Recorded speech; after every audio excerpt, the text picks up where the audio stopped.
Mesdames, Messieurs, bon dimanche. C'est une nomination qui a fait réagir jusqu'à Québec. Mark Miller fait son retour au Conseil des ministres et remplace Stephen Guilbeault à la culture et à l'identité canadienne et en tant que responsable des langues officielles. Moins de 24 heures après sa nomination, il déclarait être tanné du débat sur le déclin du français et de sa politisation pour des raisons identitaires. Une sortie qui a déplu à bon nombre d'élus de l'Assemblée nationale, dont Paul Saint-Pierre Plamondon, qui a écorché au passage le milieu culturel québécois. Ce régime et Mark Miller travaillent ouvertement contre le milieu culturel. Donc, tout ce que je dis, c'est, je comprends que vous avez un travail de lobby et de représentation à faire pour obtenir des subventions, mais s'il vous plaît, un peu de loyauté puis un peu de décence par rapport à un milieu culturel qui est très mal en point en raison de ces gens-là. Mark Miller, bonjour. Bonjour. Merci d'être aux coulisses. Nouveau ministre de l'identité et de la culture canadienne. C'est comment de revenir au cabinet? Vous avez été exclu les 2 dernières fois. Est-ce que vous y attendiez, celle-là? Non, pas du tout. Non? En fait, je m'attendais. Non, je m'attendais à rien. Honnêtement, je continue d'appuyer M. Carney, le premier ministre, mais je ne m'attendais pas à ce qu'il me reconduise au cabinet. En fait, je l'ai su dimanche à midi qu'il voulait me voir. Alors, je suis allé chez lui. On a jasé pendant 2 heures et j'ai parlé à ma femme, évidemment, par la suite. Puis, genre à 4 heures, j'ai dit oui. Puis le lendemain, j'étais ministre. Mais je ne m'attendais pas à ça. Il a été très honnête envers moi. On a eu une belle discussion au mois de mars, lorsqu'il ne m'a pas reconduit au cabinet. Je comprenais ses motifs. J'étais en désaccord. Puis évidemment, personne que je suis, j'ai broyé du noir pendant du temps. Ouais. Mais au final, je suis un libéral, j'appuie M. Carney. Je ne serais pas présenté pour lui si je ne croyais pas en lui. Je continue de croire en lui. Puis là, il m'a donné une occasion dans un nouveau ministère que j'aime pour faire rayonner le Canada à travers le pays. Puis évidemment, au Québec, ma province natale. Oui, on a souvent parlé de votre franc-parler. On en a vu un exemple la semaine dernière. C'était pas la première fois que vous aviez parlé de M. Legault à un moment donné comme un mangeur de POC. Dans votre conversation avec M. Carney, vous avez parlé de ce côté-là de votre personnalité? Quand il m'a offert le ministère, j'ai dit, M. Carney, je ne suis pas un grand vendeur comme certains autres qui ont cette capacité. Je suis une personne qui est là pour réparer des trucs, pour travailler. J'aime vraiment le boulot de ministre. J'aime la politique. Puis j'aime aussi m'exprimer de façon franche et honnête. Puis des fois, je fonce dans le tas.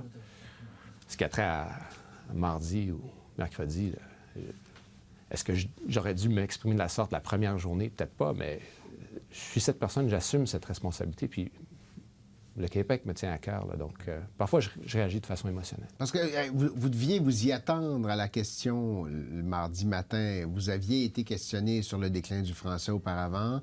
Est-ce que vous auriez dû répondre différemment? Je dirais ceci sans regret, vraiment, mais peut-être pas cette journée-là, peut-être pas la première journée. C'est sûr que je me réjouis aucunement que le premier ministre Legault puis M. Plamondon m'ont prouvé raison par leur réaction. C'est un enjeu qui est devenu très, très, très politisé. On a quand même du travail en commun à faire. Il faut que je travaille avec le Québec. Ouais. Moi, je suis prêt à travailler avec eux. J'ai quand même des sommes que je peux déployer aux artistes pour faire rayonner le Québec. Puis ça, c'est très, très, très important.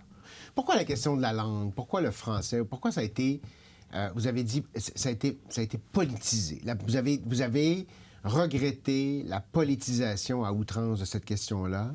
Pourquoi est-ce que c'est devenu une espèce de patate chaude politique que les partis utilisent comme un outil ou comme une arme? Bien, parce qu'on parle de l'avenir d'une nation qui a comme langue commune le français. Il y a évidemment une raison très sensée derrière ça. Mais je pense que c'est utilisé parfois pour diviser des partis qui ont le même objectif à cœur. On parle de loyauté, on parle de trahison envers le... C'est des mots qui sont très, très, très lourds.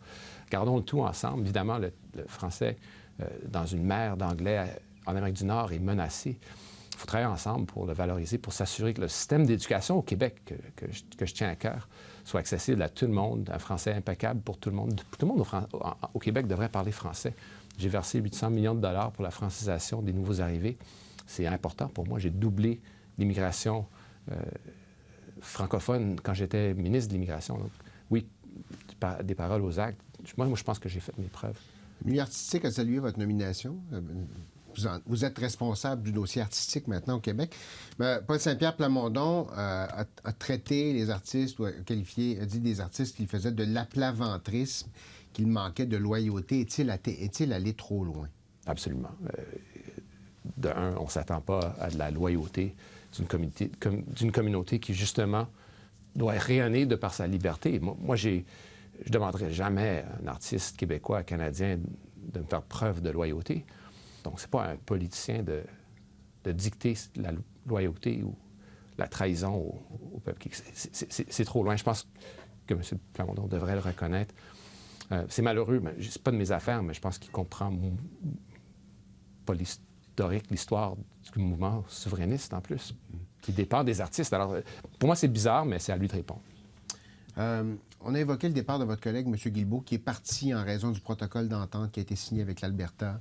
C'est un changement de cap par rapport à ce que l'administration Trudeau, dont vous avez fait partie, avait mis de l'avant. Est-ce que vous êtes confortable, vous, avec ça? J'appuie l'effort d'unité nationale de M. Carney. Je ne viens pas de l'Alberta, mais je comprends quand les Albertains se sentent marginalisés de par le fait que la porte est constamment claquée en pleine face du fédéral chaque fois qu'il propose un projet qui est peut-être pas dans la même lignée des ambitions du gouvernement fédéral. Alors, comprenez leur frustration. Je comprends un peu leur frustration.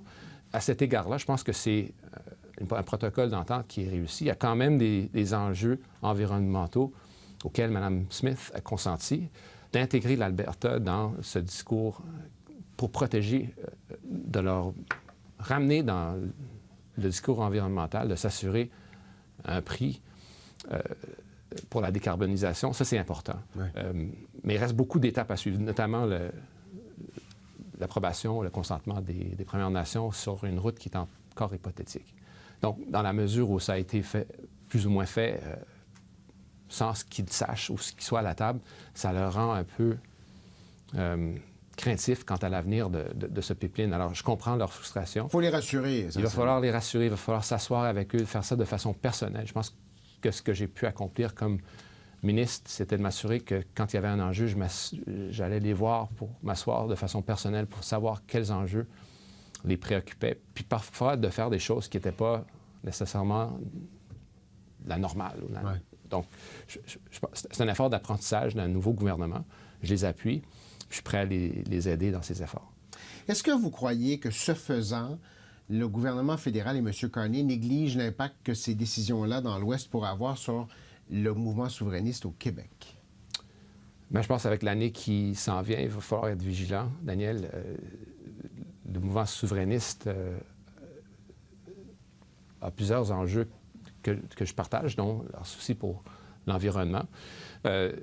C'est clair qu'il va falloir faire nos preuves aux Québécois qui vont en juger en conséquence. Et je pense qu'il va falloir répondre de façon systématique, de façon nette, claire et précise, et d'inspirer les Québécois quant à leur place dans notre beau pays. Donc, pour l'instant, je ne vous révèle rien. On n'est pas très bien préparé.